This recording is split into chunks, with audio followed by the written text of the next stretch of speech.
Mungkin Oke. banyak orang yang bertanya-tanya bank sampah itu Iya. udah banyak di Ya, dunia udah ini. banyak maksudnya. Ngapain Ada bikin bank sampah? ada bank sampah di Kabupaten Pekalongan itu banyak. Bahkan kita tergabung dalam BSI, BSI. Bank Sampah Induk Kota Pekalongan, Kabupaten Pekalongan. Iya, Ya, iya. memang di situ kita bersama-sama di LH Kabupaten Pekalongan membentuk bank sampah itu banyak sekali. Tapi memang banyak sekali kendala-kendala yang kita hadapi, Iya. terutama pada saat kita transaksi gitu kan, Transaksi karena biasa memang lah. pada saatnya kita ketika udah ngomongin masalah cuan gitu ya, masalah cuan gitu, Ya, semua orang pingin lah. semua orang jadinya berpikir kedua kali, saya buang sampah ternyata dapat uang, tapi ternyata ketika uangnya itu kita harapkan bisa menghasilkan, nggak ada uang bentuknya gitu loh. Akhirnya Oke. memberikan sedikit putus asa karena Oke. orang-orang di sekeliling kita nggak semuanya punya pikiran sama kayak saya gitu loh. Ketika ada kegagalan masalah sampah, mereka bakal selesai gitu. Kalau saya mungkin terus makin gagal, makin terus berapa kali saya gagal, terus makin jadi gitu loh. Nah, pada akhirnya kita ketemulah solusi gitu loh. Apa itu? Kita memberikan produk yang namanya Trust Me Bank. Trust ya. Trust, ya. Bahasa Jawanya itu ya memang sampah, tapi Sampah. kita plesetkan jadi Trust Me, bukan karena ini memang antara percaya pada saya sama sampah saya gitu loh. Oke. Nah, kita buat namanya Trust Me Bank. Trust Me Bank. Trust Me Bank. Jadi Trust Me Bank ini bertujuan untuk apa? Mengelola sampah. Oke. Siapa tujuan kita? Ya. Desa, terutama Desa, warga RT oke. RW, kemudian oke. dunia pendidikan, Iya. SD, SMP, SMA, SMK, bahkan kuliah, Ya, semuanya bisa ya. semua ikut. bisa. Karena apa? Sampah di situ penyumbang terbesar. Ingat bang, ya semua yang di sini ya, ingat. TPA kita sudah overload. Semuanya. Overload. Jadi kabupaten kota sudah. kalau semuanya. kita nggak memulai ini, Mm-mm. kapan? Iya. Kapan kita mulai? Iya. Nah, artinya ini Trust Me Bank bakal jadi solusi. Oke. Karena apa? Selain kita menggunakan Trust Me Bank, kita obrolin dulu ya masalah Yeah. siklus sistemnya ya. Oke. Nah, sistemnya seperti ini Mas Sigit. Kita masuk ke memberikan sosialisasi, kemudian kita ada sedikit kesepakatan untuk memberikan sampahnya kepada kami, kemudian kita memberikan edukasi, sosialisasi. Oke. Kita membentuk agen-agen Trust Me Bank. Iya. Kita sebut dengan Trust Me Again. Trust Me Again. Trust Me Again. Nah, di situ kita memberikan aplikasi. Aplikasi berbentuk aplikasi, karena sampah-sampah yang akan masuk bakal kita kumpulkan di Trust Me Again. Caranya gimana? Caranya Dikumpulkannya Iya, gimana gitu? kita akan memberikan sosialisasi, kemudian Trust Me Again ini akan ada satu atau 3 orang untuk bekerja sama kita. Iya. Tentunya ketika kita memberikan sampel adalah dari desa, dari RW itu kita ambil 3 orang, artinya kita menarik 3 orang ini istilahnya memberikan pekerjaan untuk mereka. Tentunya kita gaji. Oke, digaji. Digaji juga. Oke. Kita gaji, kemudian kita pikirkan BPJS tenaga kerja, BPJS kesehatannya, kemudian tentunya safety juga kita pikirkan semua. Iya. Gaji kita pikirkan. Bahkan kalau harapan kita ketika ini sudah jalan, saya pikirkan sampai bisa gaji mereka UMK. Oke, Anda bikin perusahaan. Memang seperti itu. Iya. Memang Iya. kita berpikir seperti itu. Karena Iya. ketika kita berpikir seperti itu, teman-teman yang memang di situ notabene mencari pekerjaan, dia bisa mencari pekerjaan sambil bersosialisasi. Artinya dia ada di dalam misi sosial kita. Iya. Ketika di Trust Me Again ini dia bekerja dan menghasilkan penghasilan untuk dia nggak memikirkan iki bahasa Jawa gitu ya. Iya. Iki tenan digaji gitu kan. Ya, Nah, itu karena apa? Ketika sampah-sampah plastik ini dikumpulkan, ya kan? Sampah plastik dikumpulkan, kemudian kita ada spesifikasinya ya. Iya. Kita kumpulkan, kemudian kita timbang, di scan barcode.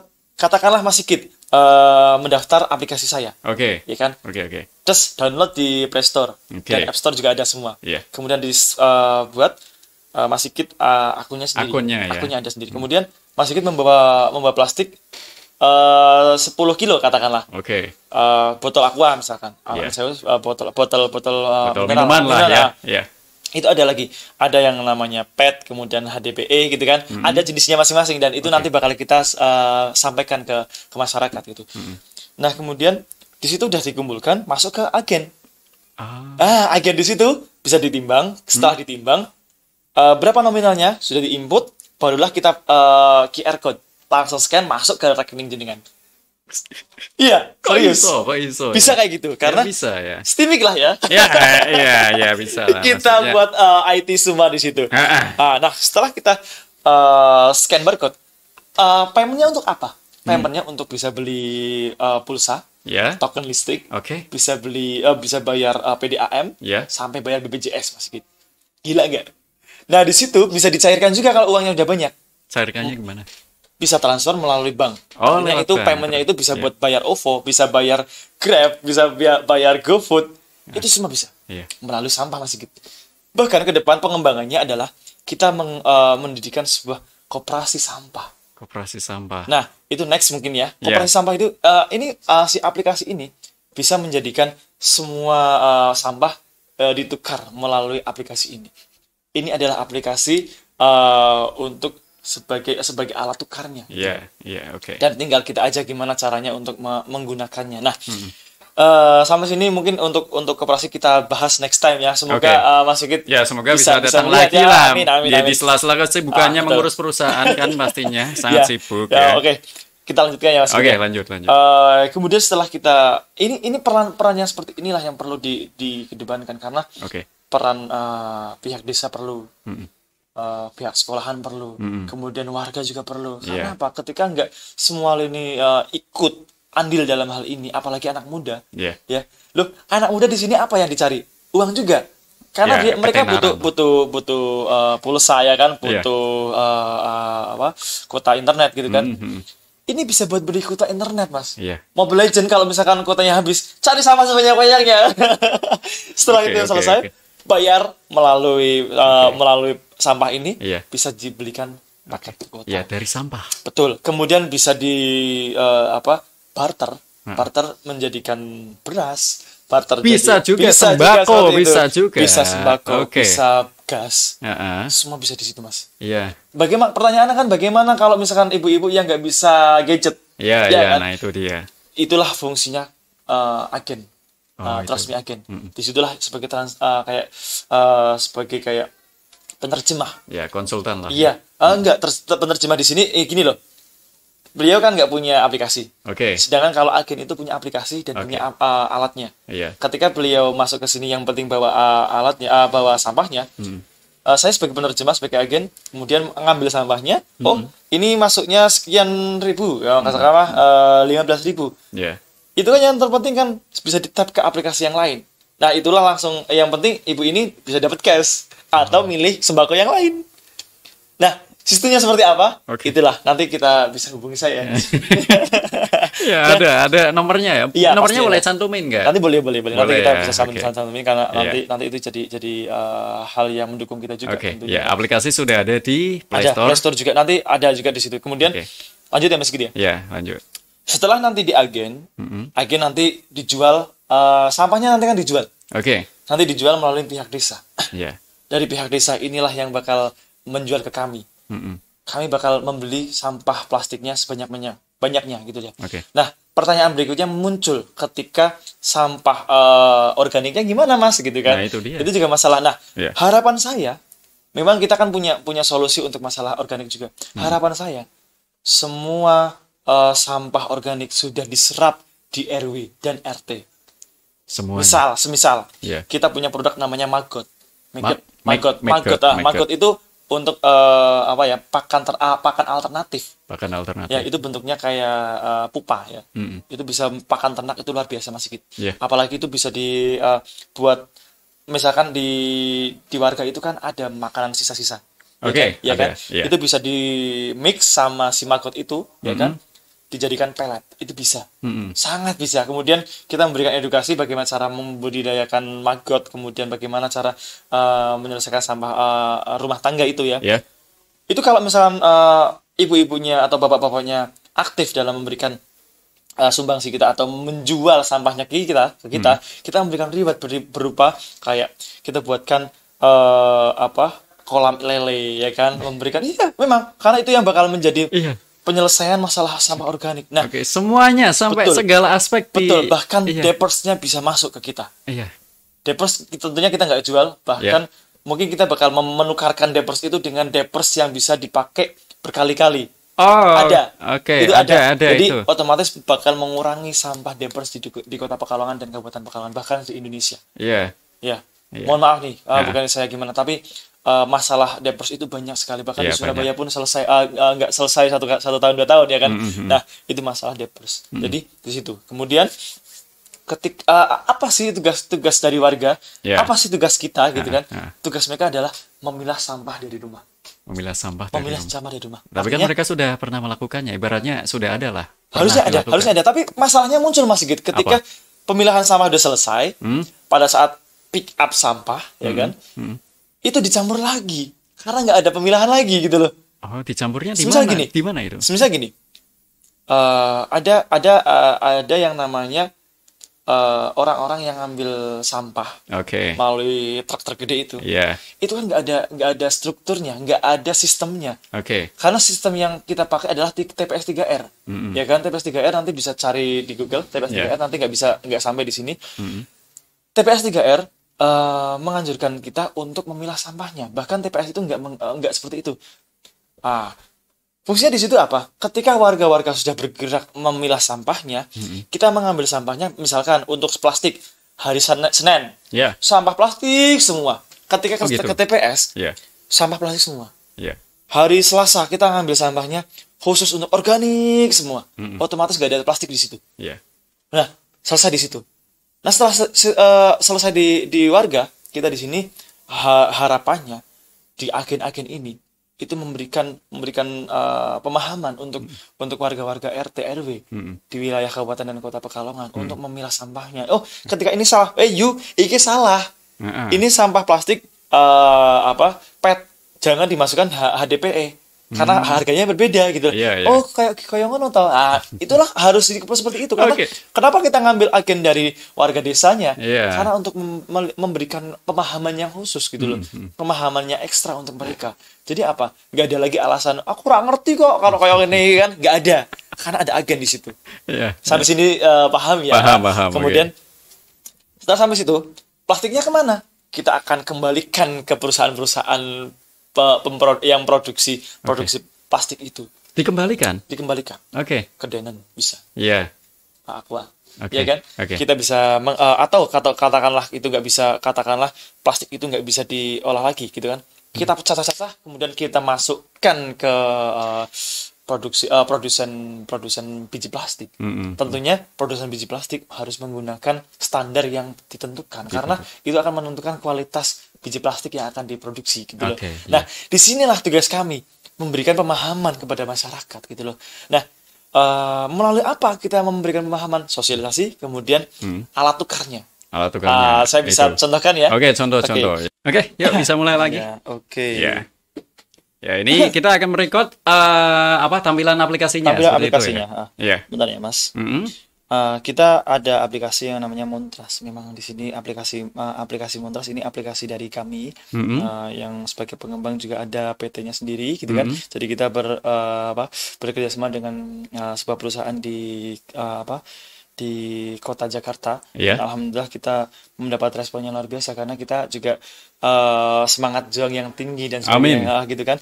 Kemudian di sini kita juga didukung oleh kementerian dan di sini juga ada terlihat tuh Ibu Menteri ya. Itu bakal kelihatan terus, ini harus 2 kali nih. Di tampilan pertama kita akan melihat ada kita keluar lagi. Ada di tampilan pertama. Aduh, kayak lagi skripsi ya Mas Sigit ya. Nggak apa-apa, karena memang tujuannya baik itu ya, mengedukasi semuanya, nggak apa-apa. Oke. Anggap aja ini ujian. Tenang, ini ada ujian. Oke Mas Sigit, di sini ada tampilan utama yaitu sebentar. Aduh, HP ku kentang Mas. Bukan kentang itu. Ada selamat datang penggunanya. Di sini ada nomor HP, kemudian ada simbol payment. Di simbol payment ini menentukan berapa saldo yang akan Anda dapatkan gitu. Nah, di sini juga ada top up-nya, ada tarik saldo, ada transaksinya, ini komplit, ya kan? Kemudian kalau misalkan saldo ini di sini juga ada melalui transfer dan sebagainya. Kemudian yang saya pengen lihatkan adalah beli sampah. Ini adalah aplikasi yang kita dapetin, yang kita miliki sebagai pembeli atau agennya. Kemudian di situ ada 2 agen. Agen pertama agen dari RW, kemudian ada agen dari desa. 2 agen ini yang bakal membeli dan kemudian akan dibeli sama Trust Me Bank melalui aplikasi yang khusus gitu loh. Nah, aplikasi ini bakal bisa di-download secara luas, tapi yang terpenting harapan saya bisa melalui kami, karena ketika kita memberikan pemahaman secara khusus, mereka bakal paham dengan apa yang kita maksudkan, karena ini aplikasi yang luar biasa. Ketika saya bilang luar biasa, karena kita bisa membeli botol plastik, ya kan, senilai katakanlah di sini ada plastik PET, ya kan, harga dengan ini bisa di mix, harga ada bisa naik bisa turun. Nah, di sini 1 kilogramnya adalah 4.700 katakanlah. Ini berapa kilo yang akan kita jual? Di sini tinggal diklik aja sampai nominal yang sesuai atau berat yang kita sesuai. Katakanlah ada 17 kilo. Itu langsung mendapatkan Rp79.900. Itu langsung otomatis, Mas Sigit. 79.000. Iya, itu dari 17. Karena kenapa saya memberikan harga yang tinggi? Karena memang harganya segitu, Mas Sigit. Jadi kita nggak mengambil untung banyak di sini. Yang penting di sini adalah yang penting masyarakat bisa menghasilkan dari sampah. Kemudian di sini juga ada sampah-sampah yang lain. Katakanlah kita adalah pengepul sampah, tapi yang terstruktur dan berbasis digital, Mas Sigit. Gitu ya. Apakah kita gengsi? Enggak sama sekali. Jangan sampai gitu ya, Mas Sigit. Di sini ada besi tua, kemudian ada kaleng aerosol, aluminium, kemudian kaleng cat gitu kan. Di sini juga ada harganya juga, Mas Sigit. Ada kaleng aerosol berapa per kilonya. Kemudian di sini langsung ada lagi nih botol-botol yang jenis 1, jenis 2, jenis 4, bahkan ada sampah TV, televisi, sampah televisi, ada elektronik, ada terus ada yang makin lucu lagi, Mas Sigit. Ini ada styrofoam. Styrofoam bakal kita beli juga, tapi dengan harga yang lebih rendah. Karena ini susah untuk itu kan. Nah, di sini nanti Mas Sigit bisa lihat lagi nanti di situ. Kemudian next time kita bakal mengembangkan juga untuk sampah yang organik. Karena di sini kita udah melihat ada masalah di minyak jelantahnya, kemudian ada nasinya, ya kan. Kemudian di sini ada sisa-sisa sayur, kemudian ada sisa daging dan tulang. Ini akan merambah ke tempat-tempat makanan siap saji, kemudian ke tempat-tempat kayak restoran-restoran yang sebenarnya notabene mereka membuang sampahnya itu dengan enaknya, nggak dikelola, padahal di situ masih ada nilai manfaatnya, Mas Sigit. Dan itu kita bakal kembangkan ke situ, Mas Sigit. Memang di sini sudah ada sudah ada aplikasinya dan semua ada di sini. Tapi memang di sini kita perlu SDM yang perlu mengembangkan bersama, karena ini perlu banyak tim di sini. Nah, di sini saya juga ingin mengajak ke teman-teman muda. Bagi kalian yang benar-benar pengen bergabung sama kami, kita juga membuka lowongan pekerjaan, Mas Sigit, di situ. Kita punya lowongan pekerjaan di situ yang tentunya memang yang paling penting kita memberikan spesifikasi untuk mereka, yaitu mereka yang benar-benar bekerja ikhlas dulu, Mas Sigit. Untuk masalah gaji dan sebagainya memang kita bakal pikirkan secara profesional. Kesepakatan dulu lah. Betul. Memang seperti itu. Tapi yang menarik di sini adalah memang ketika kita bisa menyumbangkan tenaga kita di usia muda kayak gini gitu kan, kemudian istilahnya bisa menghasilkan karya yang luar biasa di sini, ya kan, itu akhirnya memberikan kebanggaan juga untuk kita. Apalagi kita sedang dihadapkan dengan bencana alam yang luar biasa seperti ini.